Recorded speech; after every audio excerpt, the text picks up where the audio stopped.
Hello everyone, I wanted to do a video updating everybody on the state of the RuneWars miniatures game today. So FFG put an article out yesterday now, looking at the Protectors of the Realm, which is the Daqan Lords army, or faction in RuneWars the miniatures game. So I've done videos on RuneWars before. I think I started doing them at the Nova Open last year. And whilst this article doesn't really offer any new information for me personally, there might be people who've not seen some of the close-ups and stuff. So you've got a nice concept art and then the unit facings and stuff. And I think they've done a reasonably good job of showing off the detail on the miniatures and, you know, how nice it can be. And it talks about each unit, gives you, the rough play style of them. And most importantly, we get the first clear shots of all of the unit cards. So we'll go through the Spearmen. They've got defense 1, 1 wound, they attack with a red and a blue. They have surges to receive 1 inspiration token. Now we have the full costings, which is really clear and easy to read. So the minimum size is 2 trays at a cost of 18. And they've got what's like a musician, and I believe it is standard, I think, unit upgrade. Then you've got the next size up from that would be 4 trays for 30, 6 trays for 40, 9 trays for 59 points. Obviously, blah blah blah, they're versatile, and it talks a little bit about the interactions of the dial. So a lot of the blue modifiers specifically, it can be a defensive tank. Whilst on the move, you get your charges and everything are all on these blues. Then it goes into what other things you can do. So extra damage on the red, which goes at a 7. So it's a relatively slow attack when you compare it to the 3 for the yellow. But that just gives you a rough idea of how the unit's going to work. Then we've got a cavalry, nice feature piece of artwork as well. Again, shows off some of the models. I would have liked to see some better angles on these, because I think it doesn't show off the cavalry models very well at all. But again, we get a good look at the dials, which we've seen a few times now. Lots of blue again, so all of these blues can be used with the blues here. Same kind of deal, if you do a slow attack, you get extra damage. And then they can always just tank up because it's white, so whichever one they dial in, they can always put in the extra defense. And then a clear look at their cards. So they have a defense of 2, so we need 2 hits to do 1 wound, and they've all got 1 wound each. They roll 2 red and a blue. They still have the same surge for inspiration tokens. They also have impact. When you collide with an enemy unit during a charge, that unit receives 1 panic token, which is pretty good for when you get to spend the different surges and stuff to do panic, so it makes them quite devastating on a charge. They come in a minimum size of 2 trays, which costs 20 points. 4 is 34, 6 is 46, and 9 is 48. And going 3 wide on these guys is huge because of the 4 move, which lets them drop it to a free bank charge. They can really cover a lot of distance with the way that the templates swing from the corners of the bases. And I really like the artwork for the rune golem. I really like this nice light concept art. Hopefully they've got more of it in the books and it isn't all dark and brooding. I really like this piece especially, and a good paint job on the rune golem here. That's a really nice miniature I'm looking forward to painting myself. And it goes into how it uses different runes, which obviously, it being called RuneWars, you'd hope that they come in and do stuff.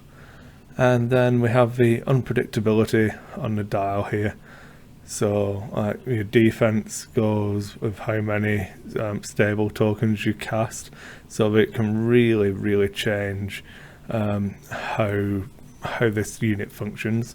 The 4-speed move goes on how many unstable you have, so it could potentially be moving, I think it's like 12 inches or something stupid. I can't really remember the exact, but it shifts pretty well.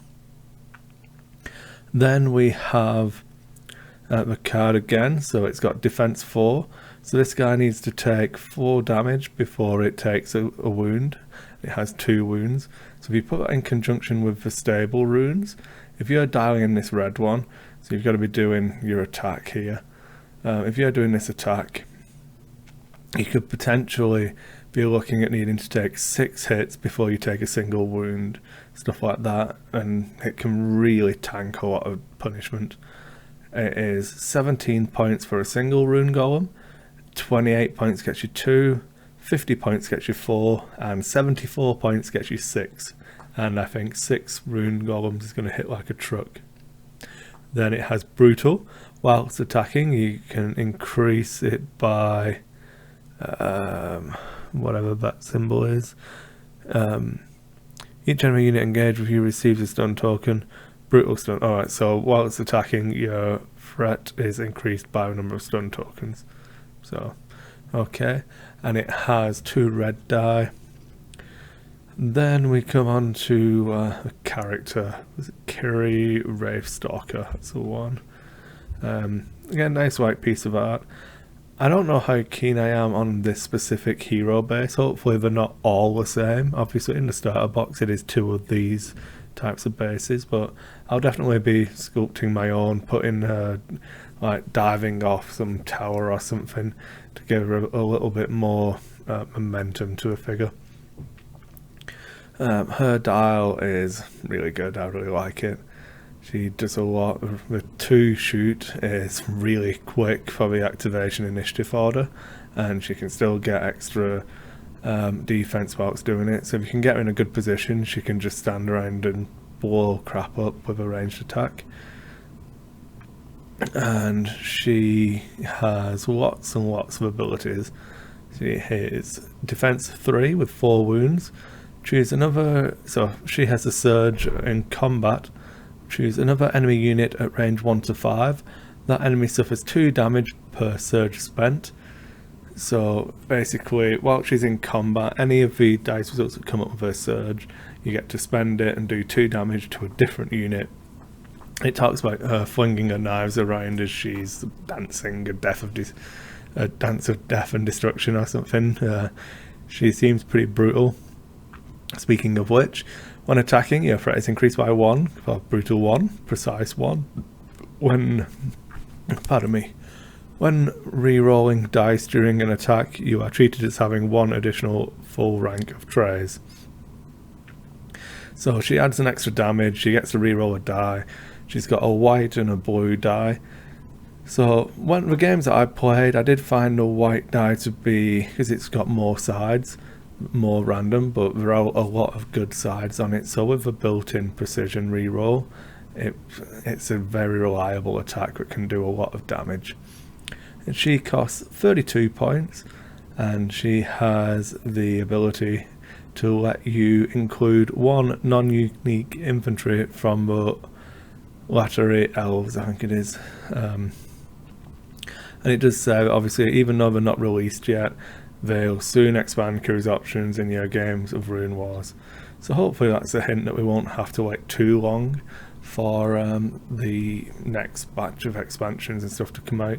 And it just shows you the core set models that you get. So originally I have ordered 2 core sets, and I don't know whether I'll stick with that now that the expansions have been announced. See, I'm expecting the Rune Golem to be announced as well, but I don't know. I think the 2 core sets only really dupes up on Curry, and everything else is fine, but depends how useful the other upgrades are going to be. I don't want to get too deep into the factions and stuff too soon, but there you go. That is what we know about the Daqan Lords and Kiri Wraithstalker. I'm probably going to be doing this faction first. I just love that Rune Golem model. I really want to get some paint onto that thing and try and crush people with a mighty wall of Rune Golems. So let's see if you're excited as well, what your armies you're thinking about running, and what factions you're excited to see. Thanks for watching, everyone.